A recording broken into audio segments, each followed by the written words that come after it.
You've pulled that same weed out of the same crack in your patio probably a dozen times this summer.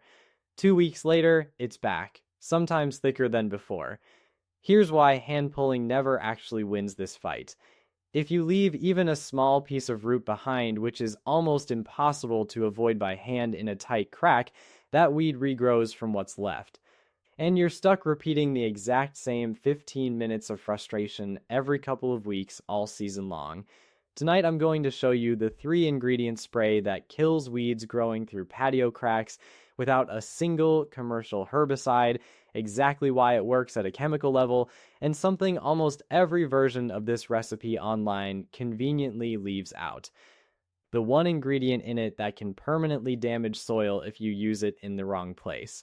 Let's get into it.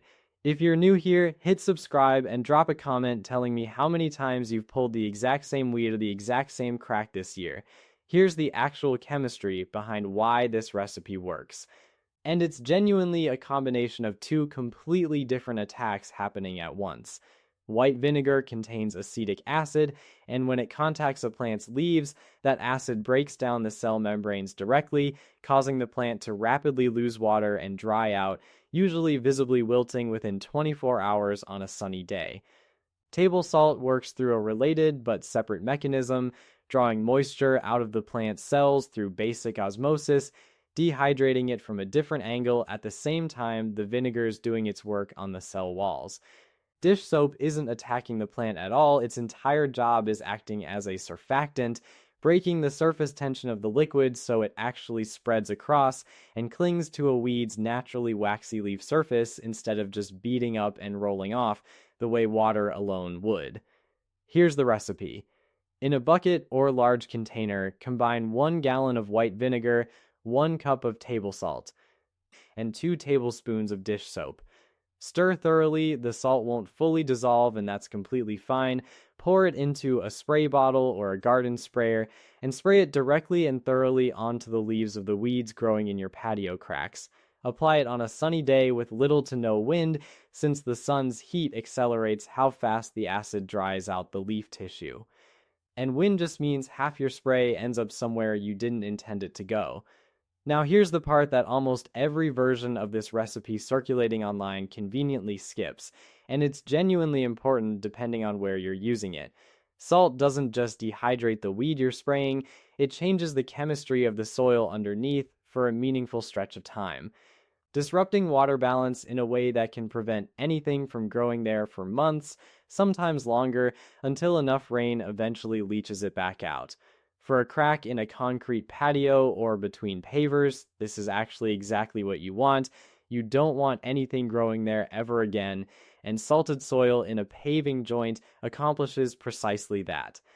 But if you've ever used this same recipe near a garden bed, a lawn edge, or anywhere you actually want something to grow again eventually, that same salt is what quietly ruins the soil there for a long stretch afterward. If you're treating weeds anywhere other than a patio crack or driveway joint, leave the salt out entirely and use just the vinegar and dish soap. It's a weaker kill. But it won't sterilize soil you actually care about. Here's the honest limitation of this whole approach, and it's worth knowing before you expect more than it can deliver. This recipe is a contact herbicide, meaning it kills what it directly touches on the surface: the leaves and visible foliage. It does not reliably travel down and kill an established root system, particularly on a mature weed with a deep taproot like a dandelion. This is exactly why this method works best and most reliably on young annual weeds, the small, recently sprouted ones without much of a root structure yet. A weed with a genuinely established root, especially something that's been growing in that crack for a full season already, may brown and wilt on the surface within a day, only to send up new growth from the same root within a couple of weeks. That's not the recipe failing, that's the fundamental limitation of a contact spray versus something that's actually systemic. Here's a detail worth knowing if you've tried this before and been disappointed with weak results. Plain kitchen vinegar is only about 5% acetic acid, which is genuinely enough to burn back small annual growth in a crack, but it's meaningfully weaker than what a lot of viral posts imply. Horticultural vinegar, sold specifically for this purpose, can run 20% acetic acid or higher, dramatically more effective against tougher, more established growth. It's also considerably more dangerous to handle, capable of causing real skin and eye burns, so if you go that route, gloves and eye protection aren't optional, they're necessary. Here's the complete system, start to finish.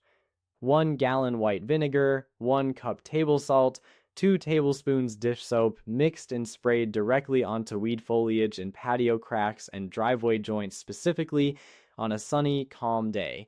Skip the salt entirely anywhere you want soil to stay usable, garden beds, lawn edges, anywhere near plants you're keeping. Expect strong results on young annual weeds and understand that established. Deep-rooted weeds may need repeat treatments as new growth emerges from the surviving root. 2 honest notes before you go. First, if you've got pets that spend time on the patio, keep them off the treated area until it's fully dried, since undiluted vinegar and salt aren't something you want tracked into a house or licked off paws while still wet.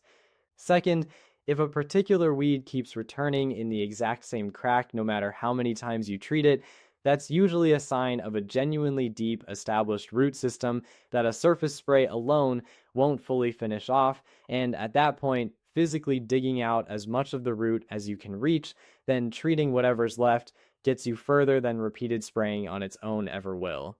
Hit like if you're finally done pulling the same weed every 2 weeks.